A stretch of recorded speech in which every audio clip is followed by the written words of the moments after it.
স্বল্পোন্নত দেশ এলডিসি তালিকা থেকে উত্তরণের সময়সীমা ৩ বছর পিছিয়ে দেওয়ার জন্য আনুষ্ঠানিকভাবে আবেদন করেছে বাংলাদেশ সরকার। সেই আবেদনের যৌক্তিকতা যাচাই করতে ক্রাইসিস অ্যাসেসমেন্ট রিপোর্ট তৈরি করছে জাতিসংঘের উন্নয়ন নীতি বিষয়ক কমিটি সিডিপি, যা চলতি মাসের মধ্যেই প্রকাশ হবে বলে মনে করছেন সরকারের অর্থনৈতিক সম্পর্ক বিভাগের কর্মকর্তারা।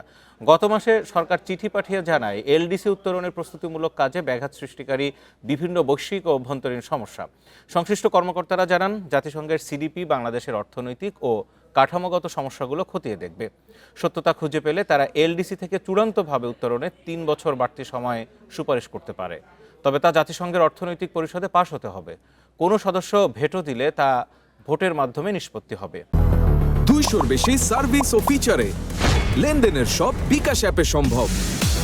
ইআরডি কর্মকর্তারা জানান, সরকার পররাষ্ট্র মন্ত্রণালয়কে এরই মধ্যে কূটনৈতিক চ্যানেলে যোগাযোগ বাড়াতে বলেছে, যাতে ভোটে সদস্য দেশগুলোর সমর্থন পাওয়ায় বাংলাদেশ।